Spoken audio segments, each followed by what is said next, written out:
Olá, eu sou a Simone de Abreu e hoje eu vou resolver algumas questões sobre programação orientada a objetos. Essas questões foram retiradas de provas anteriores do ENAD e também de alguns concursos. Questão 1. O encapsulamento é um mecanismo da programação orientada a objetos, no qual os membros de uma classe, que são os atributos e os métodos, constituem uma caixa preta. O nível de visibilidade dos membros pode ser definido pelos modificadores de visibilidade, como privado, público e protegido. Com relação ao comportamento gerado pelos modificadores de visibilidade, assinale a opção correta. Então vamos analisar cada uma aqui das alternativas. Primeira alternativa. Um atributo privado pode ser acessado pelos métodos privados da própria classe? Pode. E pelos métodos protegidos das suas classes descendentes?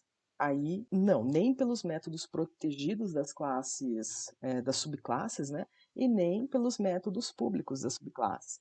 Porque se ele é privado, o acesso somente é feito pelos getters e setters. Então, eu precisaria ter um get, né, e o set daquele atributo. Então, aqui essa alternativa ela não é válida, a gente já pode descartar ela. Um atributo privado pode ser acessado pelos métodos públicos da própria classe, perfeito, e pelos métodos públicos das suas classes descendentes. Cai no mesmo conceito da alternativa A. Se o atributo ele é privado, o acesso externo, seja por classes dentro ou fora do pacote, ou sejam classes descendentes, serão as subclasses, também vai ser pelos sets e getters aí do atributo. Um membro público. Um membro, quando a gente define membro, nós estamos falando de atributos e de métodos.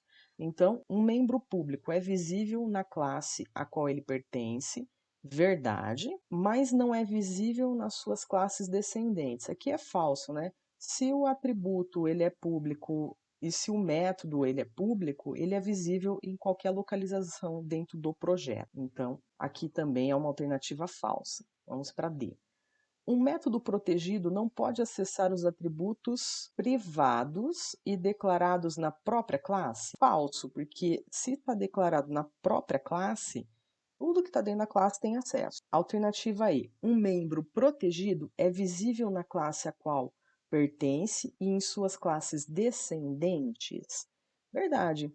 Se o atributo ele é protegido, por exemplo, eu vou ter o acesso dele como privado dentro da classe pai e vou ter acesso dele como público dentro da classe filha, ou seja, a classe filha enxerga esse atributo como se ele estivesse na própria classe. Então, aqui é a alternativa correta. Então, como resposta, letra E para essa questão. Vamos para a questão 2. Nessa questão, um dos conceitos básicos da orientação a objetos é o conceito de herança. Durante a implementação de um sistema, um mecanismo de herança suporta a definição de uma nova classe A partir de outra classe B pré-existente. Por exemplo, em Java, pode-se definir a classe A herdeira da classe B como class A extends B. Além disso, tal mecanismo pode implementar polimorfismo de tipos de objetos. A respeito de herança e sua relação com a orientação a objetos, avalie as afirmações a seguir.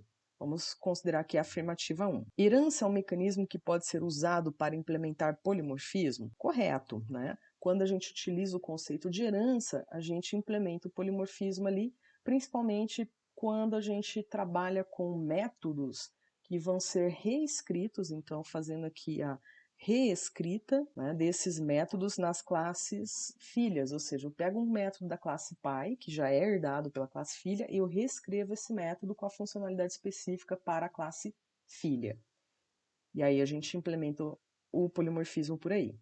Então essa é verdadeira. Se essa é verdadeira, a alternativa B a gente já pode desconsiderar ela e a D também. Então estamos entre a A, a C e a E. Vamos analisar a afirmativa 2 agora. Herança permite o reaproveitamento de código comum entre algumas classes. Perfeito, né? Um dos conceitos básicos quando a gente pensa em herança é a questão do reaproveitamento de código, né? O reuso, reaproveitamento, o reuso de código.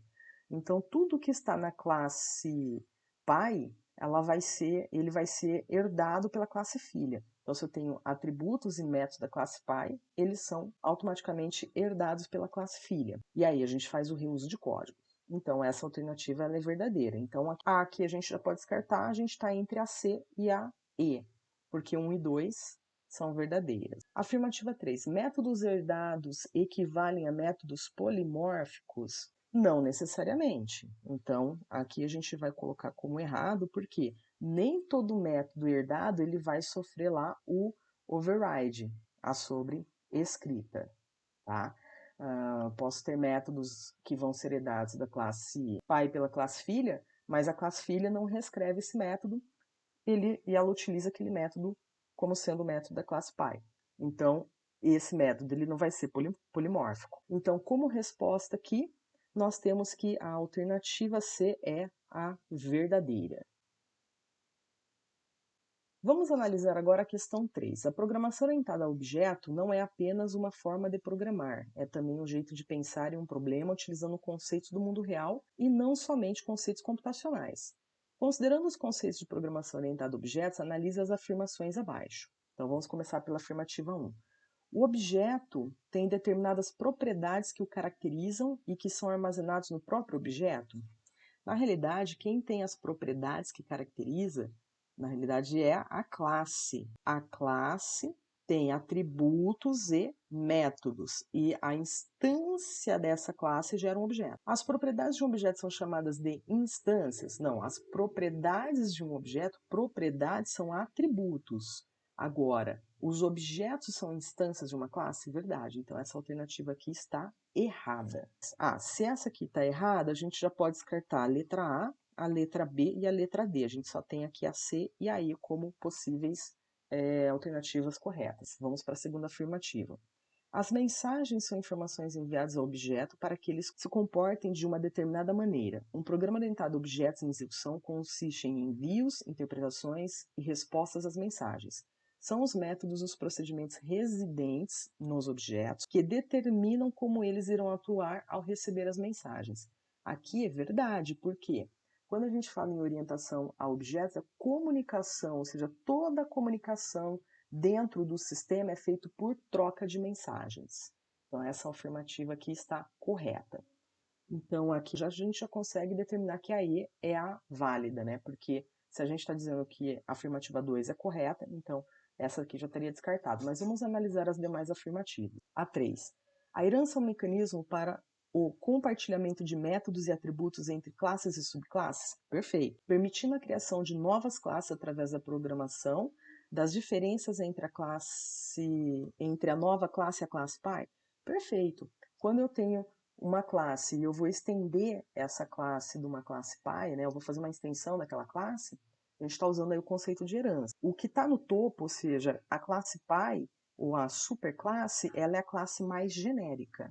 Então a gente tem aqui a classe mais genérica, que é a superclasse. E depois a gente vai especializando.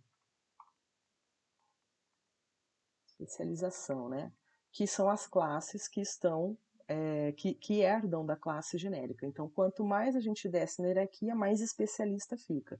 Quanto mais a gente sobe na hierarquia, mais genérica fica. Tá? Então, aqui nós temos como alternativa verdadeira. E a afirmativa 4. O encapsulamento é um mecanismo que permite o acesso aos dados de um objeto somente através dos métodos desse. Perfeito. Quando a gente usa o mecanismo de encapsulamento, a gente quer ocultar a informação. Então, os atributos daquela classe, elas vão ter lá interfaces de acesso que são os getters e os setters, e essas interfaces são públicas. E as propriedades, né, os atributos da classe ficam como privados. Nenhuma outra parte do programa pode operar sobre os dados do objeto. A comunicação entre os objetos é feita apenas através de troca de mensagens. Perfeito, porque a comunicação só vai poder ser feita pelas interfaces, né, getter e setter que tiver para aquele objeto. Então aqui a gente tem como resposta correta a resposta E. Vamos analisar a questão 4. O paradigma de programação orientada a objetos tem sido largamente utilizado no desenvolvimento de sistemas. Considerando o conceito de herança, avalie as afirmações abaixo. Primeira afirmação. Herança é uma propriedade que facilita a implementação de reuso? Verdade. Toda vez que a gente faz uso do conceito de herança, a gente tem ali a implementação do reuso de código. Quando uma subclasse é criada, essa herda todas as características da superclasse? Perfeito. Não podendo possuir propriedades e métodos próprios? Aqui não, aqui está errado, né? As subclasses, elas herdam tudo da superclasse e elas podem se especializar, criar ali novos atributos e também novos métodos. Então aqui a gente já tem uma errada. Vamos ver o que dá para a gente descartar aqui. Somente a 1 correta a gente pode ainda ter somente ela correta. O que está usando 2 a gente já pode descartar. Então essas duas últimas aqui a gente já descarta. Então, a gente tem aqui as afirmativas A, B e C. Vamos à afirmativa 3. Herança múltipla é uma propriedade na qual uma superclasse possui diversas subclasses? Vamos pensar da seguinte forma. O conceito de herança múltipla, de forma nativa em Java, ele não existe. O que seria herança múltipla? Por exemplo, eu tenho uma classe transporte, aí essa classe eu tenho uma classe terrestre, que estende, né, da classe transporte. Eu tenho aqui uma outra subclasse, que seria a classe marítimo, que também estende da classe transporte. Aí, se eu juntar terrestre e marítimo, eu poderia ter uma classe anfíbio, estendendo de marítimo e estendendo de terrestre. Só que em Java, esse tipo de herança, que seria, eu tenho uma subclasse herdando de outras duas superclasses, isso aqui não é implementado de forma nativa em Java. A gente consegue algum tipo de implementação usando interfaces, né? Então aí eu faria um implements de uma ou mais classes. Então essa alternativa aqui, ela é falsa. Afirmativa 4. Extensão é uma das formas. Aqui já dá para a gente excluir, né? Extensão é uma das formas de se implementar herança. Perfeito, né? Quando a gente faz a implementação de herança de uma superclasse para uma subclasse, a subclasse extends da superclasse. Então, extensão é uma forma de implementar herança. Então, aqui é verdadeiro. Se é verdadeiro, então a alternativa A a gente ignora e a resposta correta é a letra C.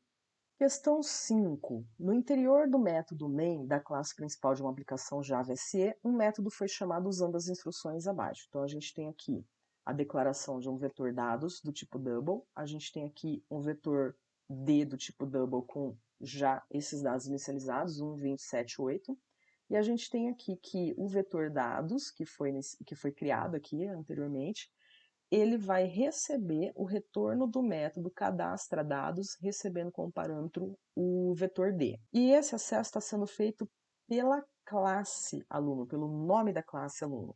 Então, o método cadastra dados na classe aluno deve ter a declaração. Se a gente analisar aqui a letra A, o tipo de retorno tem que ser um double, perfeito. O nome do método cadastra dados, perfeito, e ele recebe um vetor D, do tipo double.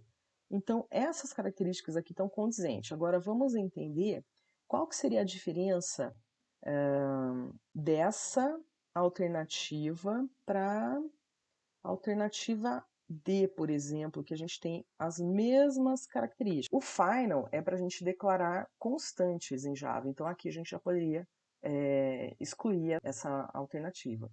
E aqui nós temos o static. O static significa que no momento que eu criar aquele método ele pertence à classe e não a um objeto daquela classe. Então, quando a gente faz aqui, ó, aluno.cadastra dados, passando D, eu não tenho um objeto aluno, certo? Então, significa que esse método foi definido dentro da classe aluno como estático. Por quê? Porque aí o acesso àquele método específico, eu não preciso de um objeto, e sim, eu não preciso de uma instância de uma classe, e sim, eu preciso do nome da classe para poder fazer o acesso. Então, a alternativa correta é a alternativa A. Essa aqui a gente elimina. A B, a gente elimina porque ele não recebe um vetor aqui. A C, a gente elimina porque para fazer o uso desse método da forma que ele está sendo descrito aqui, eu precisaria ter lá na aplicação um objeto do tipo aluno. Então, aluno A igual a new aluno. Então, aí sim eu poderia fazer alguma coisa que recebe a.cadastra dados, passando aí o desenho. Então, essa alternativa aqui também está errada. Essa última aqui, eu preciso retornar ali um vetor de dados, um vetor do tipo double, né? E aqui está retornando apenas um elemento do tipo double, então estaria errada. Então, a alternativa correta seria a alternativa A.